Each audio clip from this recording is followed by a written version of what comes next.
Matt Kibbe here, your host at Kibbe on Liberty. The building behind me is where the Mont Pelerin Society meeting is being held. This, of course, is a famous gathering of mostly Austrian economists founded by Friedrich Hayek. It is also the place where, in 1944, the so-called Bretton Woods Agreement was hatched up by the infamous John Maynard Keynes and a guy named Harry Dexter White, who was a Treasury official under FDR, later discovered to be a Soviet spy.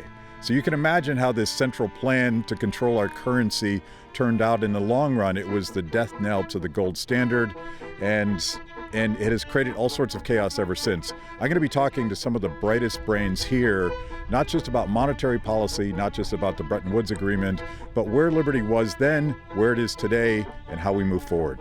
Check it out.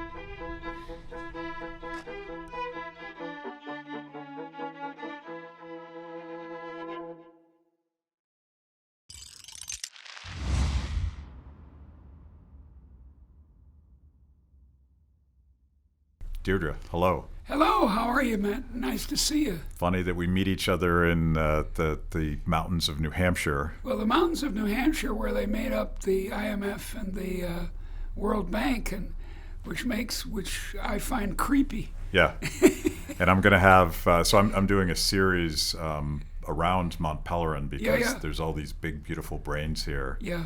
And I want to get them to speak to my audience. But so Larry White will be on, and he's going to explain Bretton Woods to me like I'm an idiot because it's insanely complicated. Well, most of us are. I didn't know that John Maynard Keynes was mainly about the World Bank. It wasn't called that then. And that White was mainly about the IMF, which is sort of very strange allocation of responsibilities. Yeah. But you spoke this morning. I did. About the future of liberalism with some of our colleagues on that panel. Yeah. And I thought this would be a great opportunity to continue a conversation that we had the last time you joined me in Washington, D.C. And I definitely want to dig into your latest research project. Sure. Christian libertarianism. Indeed. That's what it is. But I think some of your comments this morning is a nice frame to think about all this stuff, and we should define the word liberalism first, because the question this morning was, what is the future of liberalism? Yeah. And a lot of Americans would hear that and think you mean leftism. No, I don't. But it's the opposite. It's the opposite. It's the early 19th century followers of the Blessed Adam Smith. I always cross myself when I mention Smith, like Henry David Thoreau and John Stuart Mill and so forth. That's the height, sort of intellectually, of liberalism. And then almost immediately in England, they start talking about the new liberalism, which in the United States emerged as progressivism, and eventually FDR in the New Deal. And the modern, for the last 100 years in the United States, the word liberal has meant a person who thinks of herself as being tolerant about various personal behaviors, but wants a big state to enforce them. Yes. Seemingly a contradiction. It's a contradiction to this early 19th century version, which I admire and try to practice, which is simply what I call equality of permission. That if you're a woman, you're allowed to become an airline pilot. If you're a human being, you're allowed to vote. All sorts of privileges, you might call them, and from a authoritarian point of view, they're privileges. Yeah. But from my point of view, they're what we should all be doing. Yeah. It's the opposite, and you talked quite a bit about this morning, the opposite of equality of outcomes. That's right. Equality of outcomes is the socialist promise, and it works just fine in a family or a small group of friends. If I bring a pizza to a party and don't divide it equally, I'm a jerk. Yeah. So, okay, and that's fine among friends or a family. And you will be judged and pay that price. You will be judged and pay that price in a small group.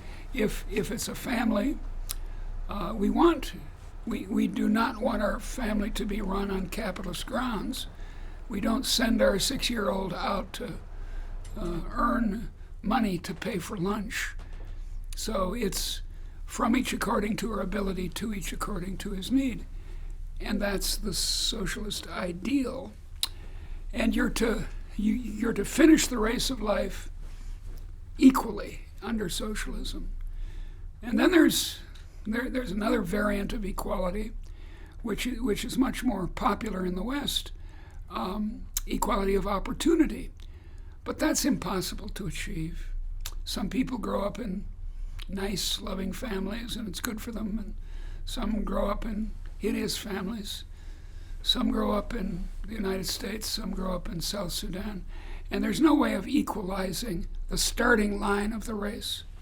But what equality permission does, this liberal idea, is let you join the race. So you aren't forbidden to become an electrician in the state of Michigan because you don't have, as I do, a grandfather, an uncle, and a cousin who were all union electricians in Michigan. I'm the only person here who could become an apprentice electrician in Michigan, and if this intellectual, scholarly stuff doesn't work out, I'm going to go become an electrician in Michigan. It's still a fallback strategy. It's still a for you. fallback. I'm 81, but I think I can still learn something about wiring. Yeah. And you've written 3 fantastic volumes on this subject of the evolution of the liberal revolution. Yeah. Putting words in your mouth that No, allowed for everybody. It was a liberal revolution. The idea was born really in the 18th century, because in a traditional agricultural society, hierarchy, I'm the lord, you're the peasant, is what you might say naturalized. It's you're just born to be a peasant. I'm born to be the lord. Too bad for you. And we can't change it. Whereas in the 18th century, this idea, for various reasons, came to the mind of advanced intellectuals in Holland first, and then in England and Scotland, and then what became the United States. And then it spread to the world. Yeah. Slowly.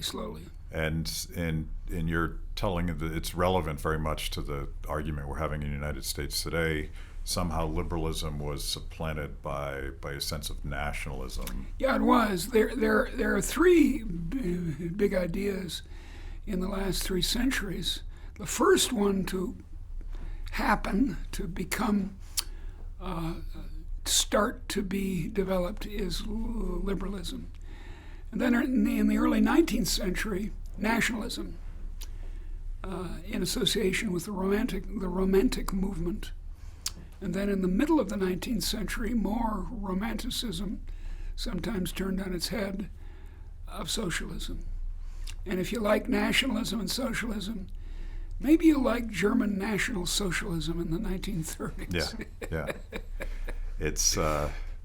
It's a trap. Don't take it. Don't take it. It's a really bad idea. Well, I'm thinking about this in the context of so many people in the United States have never heard of the liberal tradition, and they would sort of recoil from that word. But which is why I agree with Hayek when he criticizes the word libertarian, but I still use it. Yeah. Because it's easier than having to explain what kind of liberalism I'm advocating. I'm with Hayek on this, but it's hopeless. Yeah. The word in Latin America means policies in favor of the rich enforced by the army. Yeah. In the United States, it means social democracy. It means enormous welfare state and coercions on the poor. There's something in the water of the Western Hemisphere that makes this word go crazy. Whereas in Germany or France now, everyone knows what it means in my terms, liberal. Yeah. It means a society of freed people Yeah. and adults. You could call it adultism, Yeah. in fact, Yeah. which I think would charm the teenagers. At Kibbe on Liberty, freedom is a lifestyle 24/7, something you live and breathe and wear every day. If that describes you, you need the very best Liberty swag in the market today, just like this shirt I happen to be wearing. Go to freethepeople.org/KOL and check out our exciting merch. You too can love liberty and look cool. Yeah, you said that, and I hadn't really thought about this. I know we spent so much time trying to connect with young people. Yeah. What does a teenager want? He or she wants to become an adult. That's right. But by the way, I have some advice. Don't talk about the responsibilities. That's kind of a conservative line. That's a buzzkill, yeah. It's a buzzkill. And you say to the kid, "You should grow up, take responsibility." And the kid says, "Geez, what a terrible idea. Yeah. I want to go drinking." Yeah. So freedom to choose your own way. Although, the word freedom has a problem in English because it's gotten to mean having a lot of stuff. And that's not what it means. Once it meant what the Latin origin word, namely, I always stutter on it. My favorite word, and I stutter on it. Liberty means now, and has always meant, what freedom once meant, which means not being a slave. Yeah. Period. That's all it meant. Being a free person mean that you had rights in the king's court that you didn't have if you were a serf. Yeah. But in the last 100 years or so, it's come to, especially by economists like Amartya Sen, it's come to mean having enough stuff to function in the society. I think that's a result of giving equality of permission, but I don't think it should be defined as the same thing.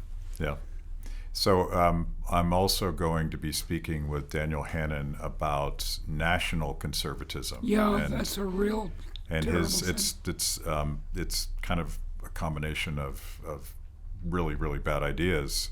But so many people watching this show would call themselves conservatives. Yeah. But they would also agree with everything you've said so far that's right. about liberalism.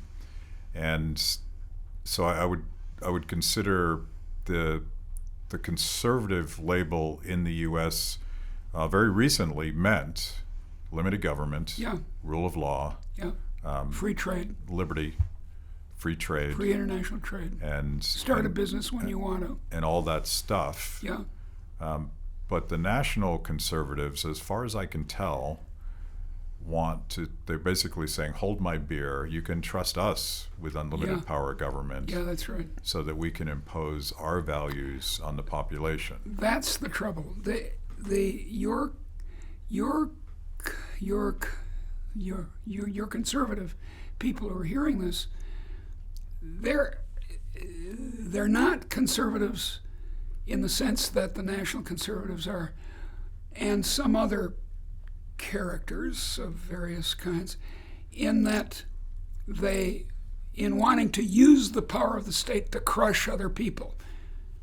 I think a kind of hysteria, a worry about socialism, is what motivates a lot of my conservative friends to tip over into things like national conservatism or some other not very nice way of thinking about your fellow citizens.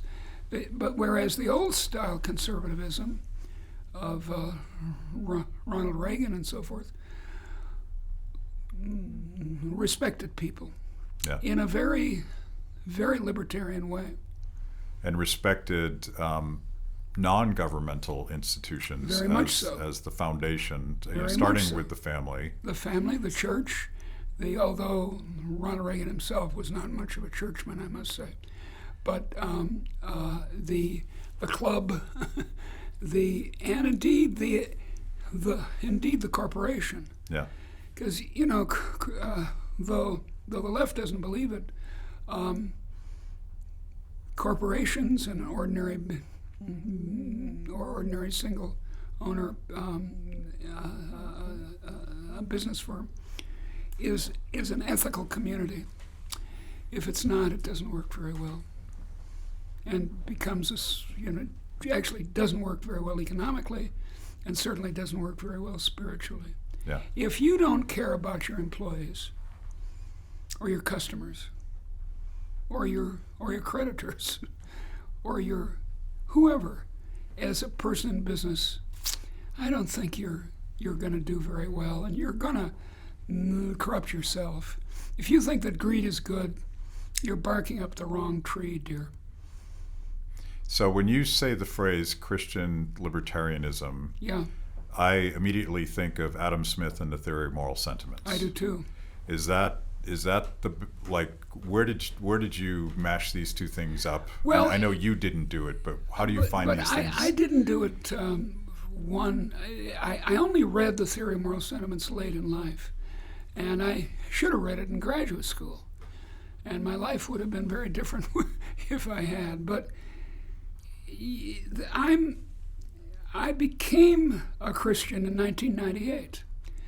Before that, I was kind of an academic agnostic. I was never an atheist, because I think being firmly an atheist is to adopt an epistemology that doesn't have any grounding. I mean, so you're sure there's no God, are you, dear?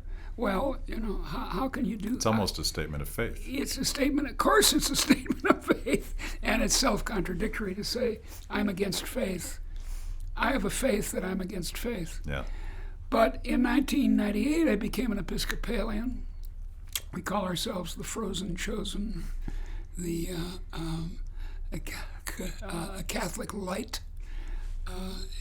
In fact, that's what Terry's priest called me. Yeah. Because I was raised Episcopalian. There you are. Then you understand it.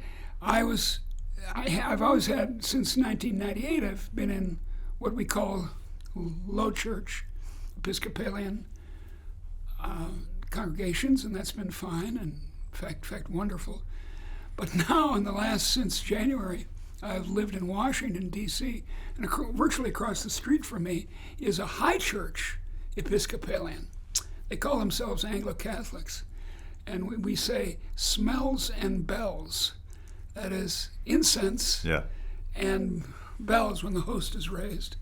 So it's been fun in both cases, but in any case. So more ritual. Yeah. We didn't do that. That's right. I know. That's what I mainly, so to speak, was raised in. But I was 55 when I converted or became a Christian.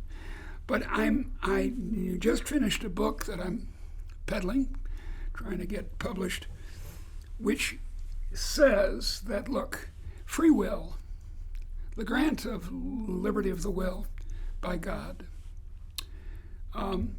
is to be used, and it's to be used for ethical purposes. But that doesn't necessarily mean following the Sermon on the Mount. It means engaging in a commercial society in which you help other people by making goods and services for them which you sell. So there's no necessary conflict, although in Christianity people worry about it a lot, not so much in Islam or in Judaism. But there's no conflict, I think, between a market society and a Christian society. I mean, in a way, the Christian theologians and pastors and so forth have been struggling with this issue ever since St. Paul. And St. Paul himself said, "He who does not work should not eat." So he was a tough guy on this. You got to do your job stuff. So it's mainly in the last 100 years that mainline Protestants, as we call them, have turned against the market. And I want to reverse that trend. Why? Well, because I think it's true. No, not why do you want to reverse it, but why did that happen? because of the rise of socialist thinking, the rise of statism.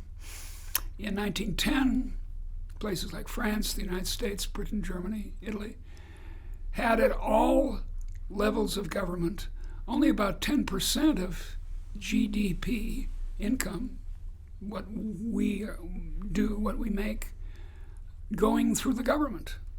Now it's from 40 to 55. It's 55% in France. It's about 40% in the United States. It's really big. And that development, I'm not saying, well, I don't want to get tangled up in this. It's simply that modern statism is not liberal and is getting more and more popular. Thank you for joining me today on Kibbe on Liberty and for being part of our fiercely independent audience. Every week, my organization, Free the People, partners with Blazetv to bring you this show. My guests bring smart perspectives on everything from current events to timeless philosophical debates. If you like what you hear, go to freethepeople.org/KOL and support Kibbe on Liberty so we can continue to produce these honest conversations with interesting people. Now, let's get back to it. It's fascinating to me because you have, immediately in my mind, you have something like liberation theology. Yeah, that's right. And it was of certainly of a socialist view. And indeed, the current Pope, who I admire very much in some ways, nonetheless was raised in Argentina, and it infected him. He had no chance. He had no chance. He was doomed. But obviously the advocates, including the Pope, would kind of draw socialist lessons from the New Testament in particular. They would, for sure. The Sermon on the Mount becomes their central text, and I like the sermon. Like is kind of a stupid word to use in this context, but I approve of the Sermon on the Mount. But I also approve of many of the other things that my Lord and Savior is said to have said. There's a lot of said to have said in the even in the synoptic Gospels, Matthew, Mark, Luke, and it's unclear how much of this really came out of the mouth of Jesus, but it is clear that there are contradictory messages in the Jesus movement.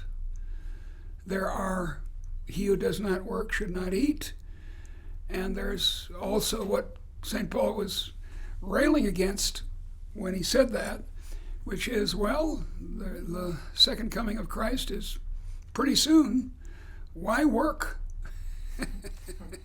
Why bother with markets or anything? Yeah. So there are, as I said, in Christianity especially, of the three Abrahamic faiths, this tension is very great, and then it kind of got officially socialist in the last 100 years. And that wasn't just in the Christian community. It was in the atheist community and lots of other communities. The scientism of men knowing enough, perhaps knowing everything, and sort of reorganizing force. That's right. Scientism, which is not the same thing as science, became immensely popular in the late 19th century. There are many, many figures. I mean, look, genetic engineering was very popular circa 1910. Most intellectuals in Europe and the United States and elsewhere believed it was a good idea to sterilize a bunch of people. And that was scientism working. The irrational worship of the kind of social engineering idea that, well, we can make a steam engine better by adding a separate condenser. We should be able to do the same thing in society. Yeah. And as you said, I know how. I'm very smart, Yeah. And I have a degree in science, which you don't have. So I'm going to tell you how to run your life. This was, I went down the rabbit hole of rereading Hayek's The Counter-Revolution of Science. And before Marx made socialism such a violent ideology, it was just scientism. It was Saint-Simon saying, let's and he wanted to, it's funny, it's ironic perhaps that he wanted to create a temple to Sir Isaac Newton. And he wanted to fill the temple with scientists, and the scientists were going to tell us how to live our lives. Newton's an interesting character. He was a Unitarian. That is, he didn't believe in the divinity of Christ, which was a capital offense in his time. So he had to keep it secret. So there's a raging debate that I'm not that fluent on, but I think I've heard you say it, but certainly Vernon Smith argues that Adam Smith was a Christian. Yes. There's a debate about this. I say so. I just wrote a little piece saying that. So how do you know? Well, interestingly, I just learned the other day that he was an Episcopalian, Scottish Episcopalian, not not Anglican, but Scottish Episcopalian. And indeed, we Episcopalians got the apostolic succession from the Scottish Episcopalians, not from the Anglicans, who wouldn't have the English Anglicans wouldn't have anything to do with us because we were in rebellion against the crown. But so it's I've sort of lost track of the question. What was it? Adam Smith. Oh yeah. And his Christianity. Yeah, his dear friend David Hume was a pronounced and open atheist. Although even David Hume admitted that Christianity could be a ameliorating force in the world, that it could support good ethics, healthy for the society. Adam Smith certainly believed that. And there are quite a few much more deep and profound students of Smith than I am who would agree with this. And then there are others, as you pointed out, who said, no, he's not. He's agnostic like at least agnostic, if not an atheist like Hume. But, in the Scotland of the 18th century, he was surrounded by theologians. They were his friends, Presbyterian, and I gather Anglican too.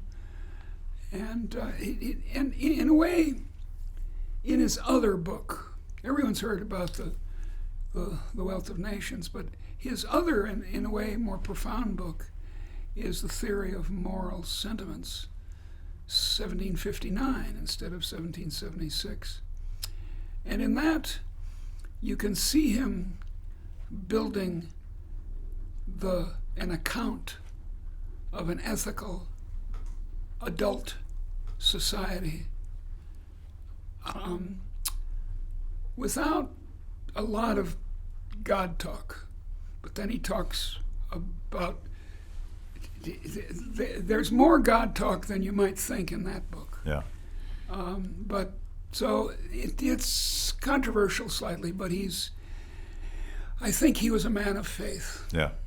In some ways, it matters, but it may not matter ultimately when you think about the Scottish Enlightenment philosophers. They're swimming in this current. Exactly. And they're surrounded with it. They're not, how would I say, strongly atheist or something like that.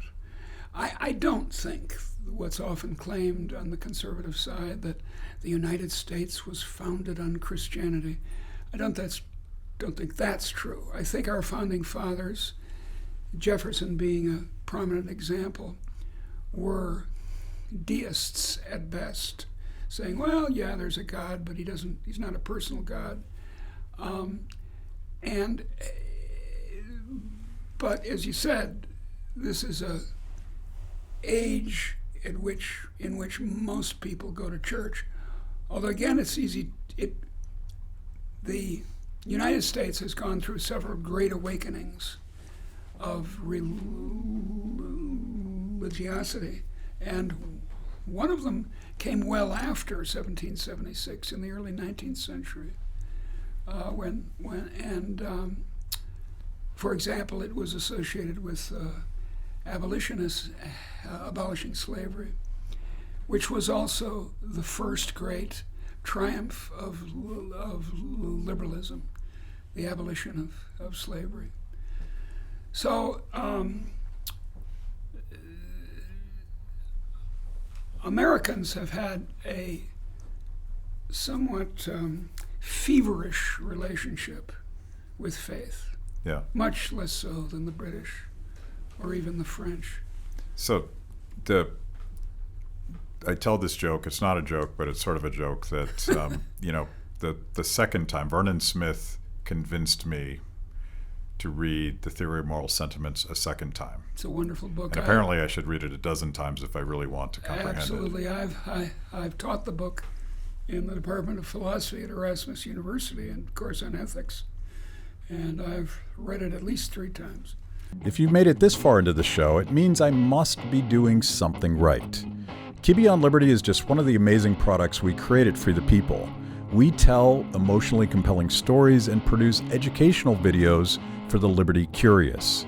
Our award-winning documentaries personalize all things liberty, independence, creativity, hard work, integrity, and perseverance. After the show, check out our work at freethepeople.org. And if you like what you see, donate to support what we do. That's freethepeople.org. Now back to the show. So Vernon was speaking, I think this was 2009, 2010. Alberto Mingardi had organized an event in Italy, and he was speaking off the cuff about Adam Smith and the Theory of Moral Sentiments. And I was sitting there saying, so what this 700-page book says is don't hurt people and don't take their stuff. That's right. And that was the origin of this slogan, which surely isn't original to me, but it cuts. And you wrote a very good, popular book on the subject. And I sort of tried to distill my libertarianism down to some simple rules, if you will. And it was don't hurt people, don't take their stuff, take responsibility. Yeah. I know I'm not supposed to use the R word with the young kids today. Frightens teenagers.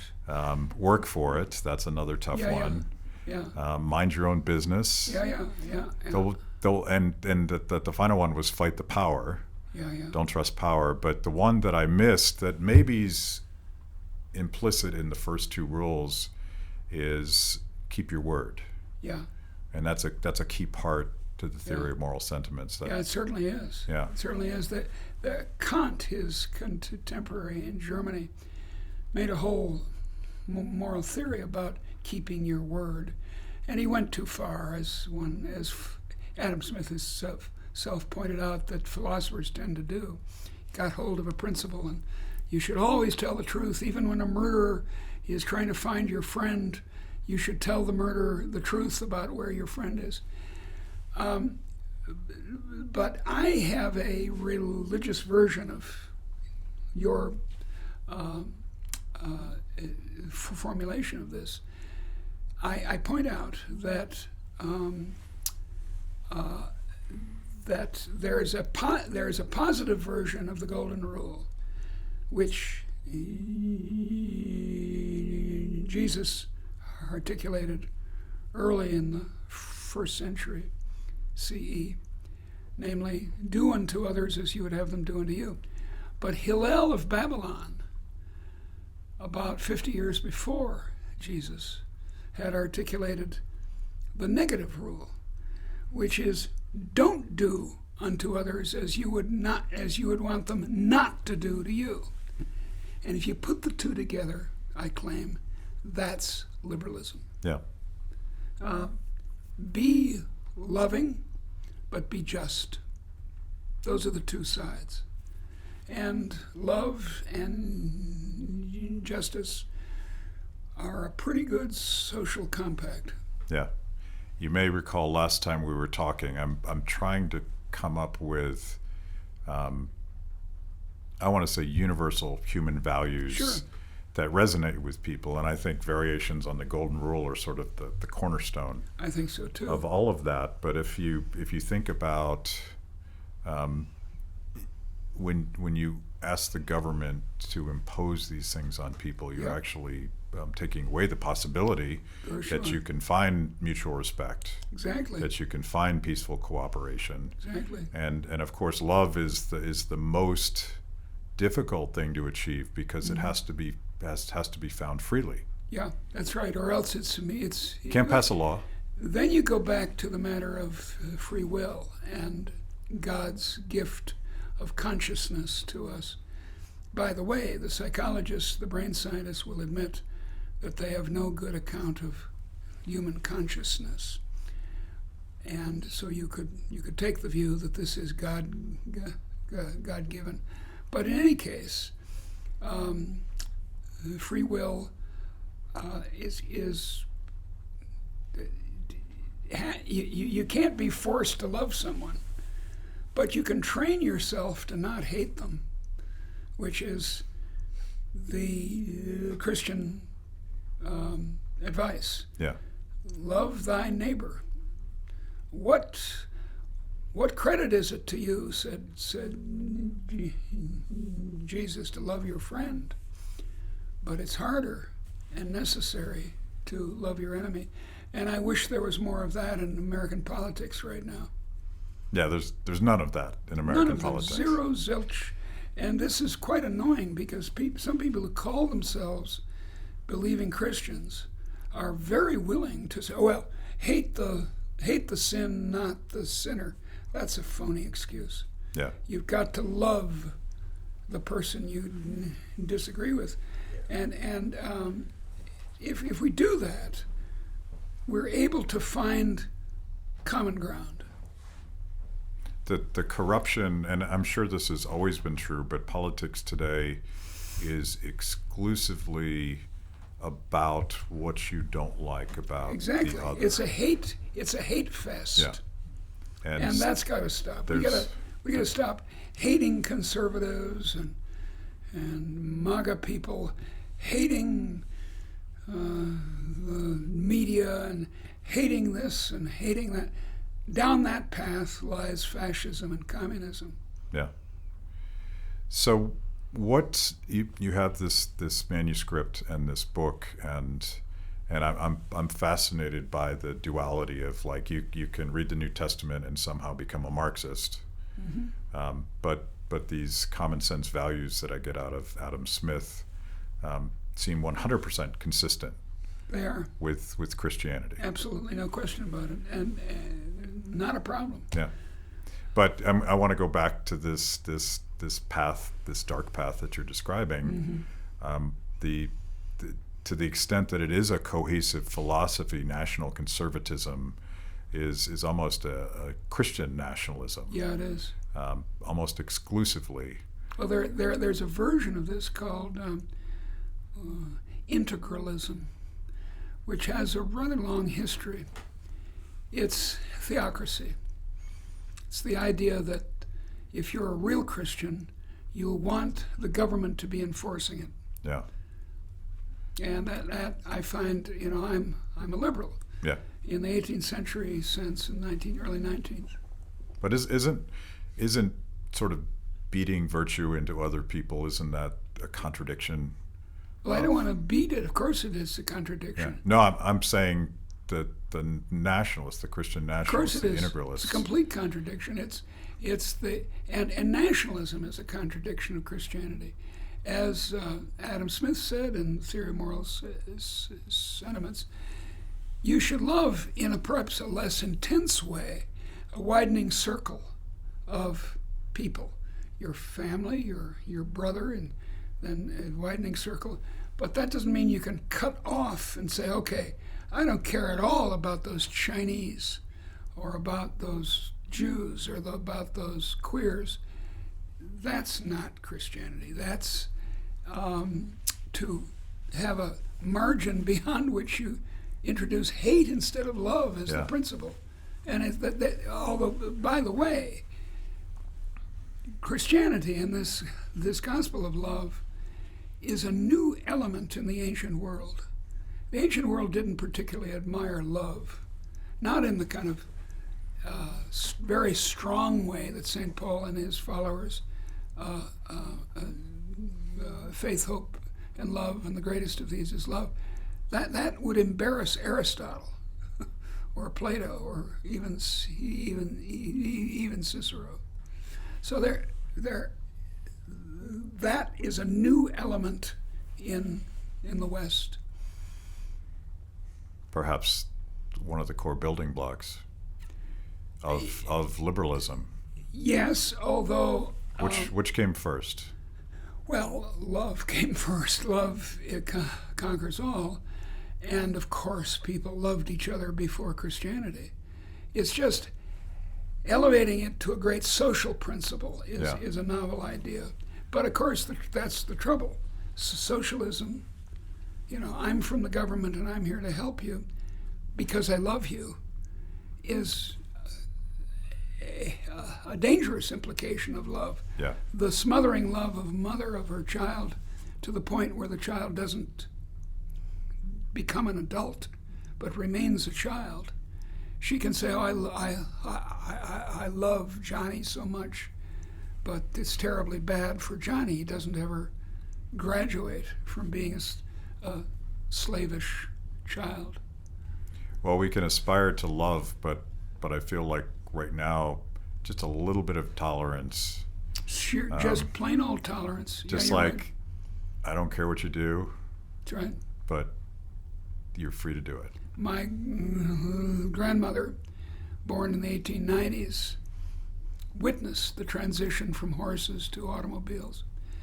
And she used to say all the time, you can do anything, but don't scare the horses.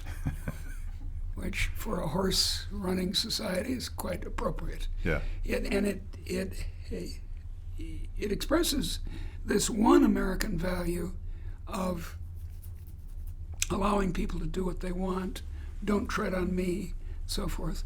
But unfortunately, there's also an authoritarian sort of busybody side of the American character, which says, well, you can do anything you want, but don't do that.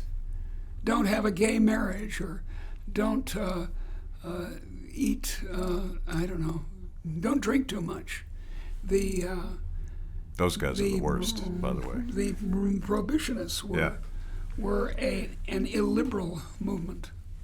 Yeah, my sense is that the progressive impulse of the time, the scientism of the time, that's right, that led to eugenics was also this, like, you will be a better person if I force you. Person. That's right. Terry and I are giving a talk tomorrow night, and there's this ironic, tragic, and disgusting thing that happened during Prohibition, where the government actually decided, in order to keep you safe and to make you a better person, I'm going to poison the bootleg alcohol that you drink, and you'll probably die. Jesus, did that actually happen? It actually happened. Good God! And I didn't know that. It was to keep people safe. Yeah, and virtuous. It's sort of like in the Spanish Inquisition, they would torture Jews and Muslims till they converted, having been stretched and stabbed and so forth. So they said, oh yeah, Jesus is my Savior. And then they would be executed because now they're set for salvation. Yeah. So it's good for them. They end up in heaven. Hey, cool. Excellent. If we could avoid this next time, it would be a good thing. It really would. Thank you so much. Is there anything that you shamelessly want to flack? I mentioned the bourgeois virtues. Well, I have lots of books these days. I've written 25 books, and recently I've written these books, all of which, by the way, are available on tape at, Audible. Yeah. Read by these brilliant actors who read them much better than I could. So I urge you, if you're taking long drives a lot, get your Audible copy of, say, one book I wrote after the trilogy was Why Liberalism Works. And I've got a popular book with Art Carden called "Leave Me Alone and I'll Make You Rich." You know, you can kind of tell it's trying to do as good a job as you did in your popular book. And I keep pounding away at it. I'm an economic historian and economist, but in the last 10 years I've gotten focused on the crisis of liberalism and how the authoritarians, you know, Xi Jinping and that gang, how they actually understand liberalism a lot better than a lot of our friends do. They know that you go after the journalists, then you go after the professors, then you go after the courts. They know how to suppress the artists. A free society. Yeah. They're really good at it. Yeah. Well, that's a sad way to end this, but I know it is. But we can fight against it, not yes. fight. I don't want to say fight. Persuade. We can. Sweet talk. I always say I don't even want to. I never want to tell someone else what to think. I don't want to tell them that I have it figured out. But I'd love to turn them on to the way that I think about things. Sure. And hopefully we did that today. Sweet talk. Yes. Thank you. Thank you, dear. Thanks for watching. If you liked the conversation, make sure to like the video, subscribe, and also ring the bell for notifications. And if you want to know more about Free the People, go to freethepeople.org.